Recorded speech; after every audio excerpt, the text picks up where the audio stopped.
স্বাধীনতাৰ ৭৩তম বৰ্ষৰ পাছতো তিনিআলিলৈ পাৰ হৈ যাবলৈ মনত ভয় অনুভৱ হয়। কিয় জানেনে? অশ্লীলতা তাত উপস্থিত থকা কাৰোবাৰ নহয় কাৰোবাৰ মুখত ধৰা পৰে।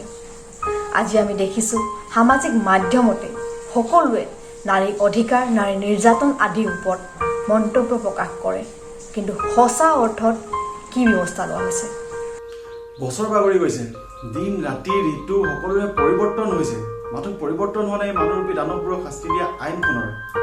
আৰু ন্যায় কোনে দিব পাৰিব সেই প্ৰত্যেকগৰাকী ভুক্তভোগী নাৰীক, যিয়ে আজি ৰিক্ত বুকুত সকলো হেৰুৱাৰ জুইৰ পৰা লৈও জীয়াই থকাৰ অগণন ইচ্ছাৰ স্বত্বেও যে হাৰ মানিবলৈ বাধ্য হৈছে। স্বাধীনতাৰ অধিকাৰ, জীয়াই থকা অধিকাৰ, সমতাৰ অধিকাৰ, এইবিলাক কেৱল কাগজে পত্ৰহে লিপিবদ্ধ হৈ আছে। সঁচা অৰ্থত এইবিলাক কিমান কাৰ্যকৰী সেইটো এটা মন কৰিবলগীয়া কথা।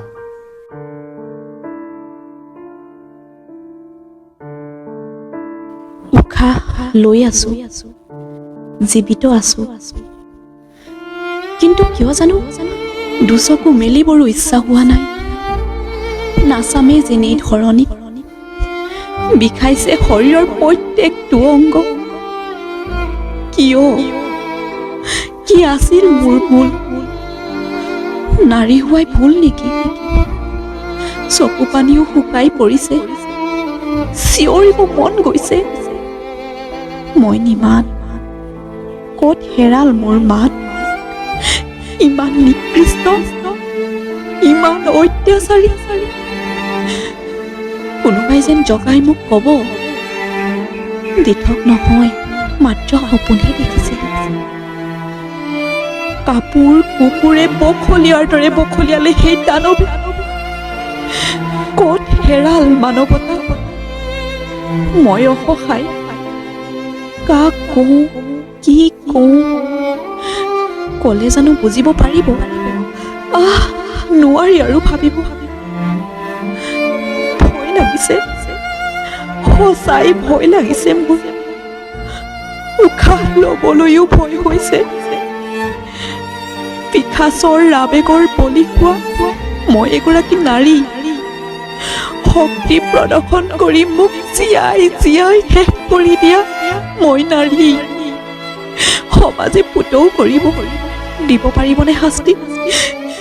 বিহিব পাৰিবনে দণ্ড? মোক ন্যায় লাগে, দিব পাৰিবনে আপুনি? যুঁজিম মই, হাৰ মানিব নোৱাৰি পলাবলৈ দিব এই মানসৰূপী পিশাচবোৰক। আজি মই, কাইলৈ বেলেগ এজনী মই, কিমান আৰু মই ভুগিব? জীয়াই জীয়াই মৰাতকৈ যুঁজি মৰিম, আৰু সেয়াই হ'ব মোৰ বাবে ন্যায়। এই ভিডিঅ'টো আমাৰ এটাই মূল উদ্দেশ্য হৈছে, এগৰাকী নাৰী হিচাপে আমি যি অসহায় অনুভৱ কৰোঁ তাকেই আপোনালোকৰ ওচৰত দাঙি ধৰা। হয়তো সেই দুৰ্ভগীয়া নাৰীগৰাকীৰ বুকুৰ মাজত অশেষ জীয়া যন্ত্ৰণা জড়িত হৈ আছে, যিবোৰ আমি আপোনালোকৰ আগত ভালদৰে প্ৰকাশ কৰিব পৰা নাই। নমস্কাৰ, এই ভিডিঅ'টোৰ দ্বাৰা মই সকলোলৈ এটা অনুৰোধ জনাইছোঁ যে ভোক লাগিলে ভাত খুৱাওক, পিয়াহ লাগিলে পানী খুৱাওক, কিন্তু কেতিয়াও যেন নাৰী এগৰাকীৰ দেহটো ভোগৰ সামগ্ৰী হিচাপে যেন ব্যৱহাৰ নকৰে। আৰু আমি স্বাধীন ভাৰতৰ নাৰী হিচাপে প্ৰত্যেকগৰাকী নাৰীৰে অধিকাৰ আছে মুকলি আকাশৰ তলত মুক্তমনে জীয়াই থাকিবলৈ। আৰু সেই অধিকাৰৰ পৰা যেন কোনো এগৰাকী নাৰীক যেন আপোনালোকে বঞ্চিত নকৰায়, তাৰ বাবে মোৰ অনুৰোধ জনালোঁ সকলোলৈকে। ধন্যবাদ। শেষত এটাই অনুৰোধ, আহক আমি ধৰ্ষণকাৰী কম সময়ৰ ভিতৰতে শাস্তি দিয়াৰ আইনভাৱে চিন্তা কৰোঁ। ভুক্তভোগীক আত্মহত্যাৰ পথ বাচিবলৈ নহয়, যাতে এনে কাৰ্য কৰাৰ পূৰ্বে তেনে দানৱে কতবাৰ চিন্তা কৰিব লগাত পৰে। বিদায়টো সুৰুজেও মাগে, সন্ধ্যাৰ জোনতৰা সাক্ষী কৰি পুনৰ উভতি অহাৰ। আমাৰো আশা এয়াই, যাতে সেই সুৰুজ আমাৰো জীৱনৰ দ্বাৰা হওক, য'ত আমিও নীলাভ আকাশৰ তলত উৰিব পাৰোঁ পক্ষী হয়, নিশ্চিন্তে নিজ ইচ্ছাৰে।